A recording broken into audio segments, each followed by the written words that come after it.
What's up guys, this is Bloodburger, and in this video we're going to take a quick look at my initial experience with Arena.net's new MMORPG Guild Wars 2. Since this game is huge and there's no way I could possibly tell you about every aspect from playing in just 2 short days, I'll keep it brief and overview the most important aspects of the game and things you should know before you go out and grab it on the 28th. Wow! What a big ramp! No wonder Dad wants the head. Can't wait. First off, the game is beautiful.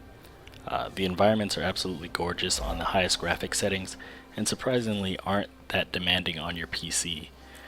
I use a Phenom 2 X6 hex-core processor, which is notorious for not handling MMOs all that gracefully, and a single 6850 graphics card. Definitely not the bleeding edge of technology, and I was able to run the game at about 50 to 80 frames per second at practically the highest settings. The characters are beautifully modeled, and the creatures look sinister and threatening for the most part. The visuals in Guild Wars 2 are by far its best quality in my opinion. The sound effects and music are also very high quality and do an amazing job of sucking the player in and leaving them fully immersed in the game world.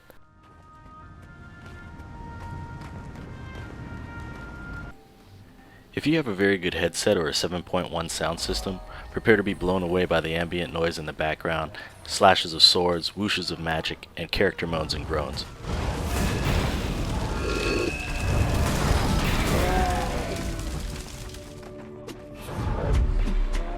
Dialogue, however, is a bit cheesy at times. We're busy, wench. Run back to Holbreck and sew something. Ha ha! Guild Wars 2 is definitely not an entry-level MMORPG. Those familiar with the quest grind will be left completely confused in the very beginning.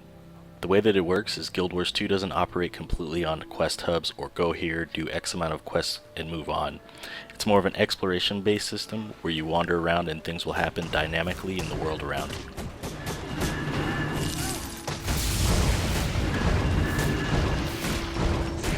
There are points of exploration that you can discover for extra XP.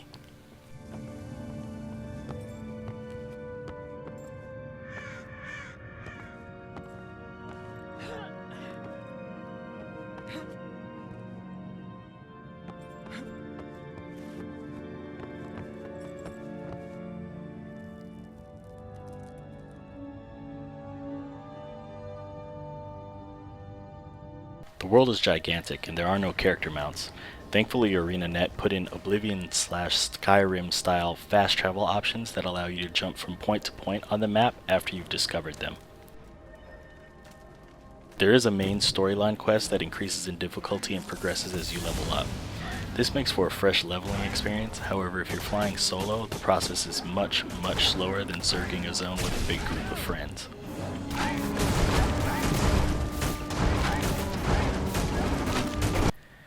Skills and abilities are distributed based on which weapons your character is currently holding. For example, as an engineer, my character has explosive shot, a direct damage shot attack when she's wielding a pistol. If I add a second pistol to her offhand, she's able to use glue shot and blowtorch as well. If I switch to a rifle, she is then able to use hip shot, net shot, blunderbuss, overcharge shot, and jump shot. You're granted 1 ability to start with, and as you use it, more abilities are unlocked. 5 abilities total for 2-handed weapons, 3 abilities for a main hand weapon, and 2 for your offhand weapon. As you level up, you're given skill points that you can allocate to your healing abilities, utility skills, and elite skills. You're given the choice of 1 heal, 3 utility skills, and 1 elite skill. You're also given traits, abilities that allow you to specialize and tailor your character to your exact desires. This is a very nice feature as it allows players to really diversify their characters and distinguish them from others. Guild Wars 2 also features a huge crafting system. You're able to choose from multiple types of armor smithing professions, weapon smithing which allows you to craft melee weapons, huntsman training that will allow you to craft guns and bows, artificing which allows you to craft staves, scepters, and tridents. There's also a jewel crafting profession that allows you to craft gems for use in weapons and armor. And lastly, cooking, which teaches you recipes for food that grants buff and experience bonuses. As of this recording, I'm level 10 and haven't really seen everything the game has to offer, but I'm looking forward to getting further so that I can experience the game's PvP aspect and world versus world encounters. In closing, I can say that Guild Wars 2 is a very ambitious MMORPG, but isn't for the faint of heart. The methods in which you level will be foreign to most, and the game is infinitely better when experienced with a large group of friends.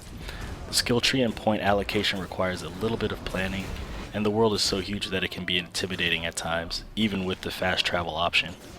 It wouldn't be fair for me to give out scores on the game simply because I haven't seen it all, but if you want to see more, keep an eye out on my beta and Guild Wars 2 playlist videos, as I'll be updating them in the weeks to come. Bloodburger out.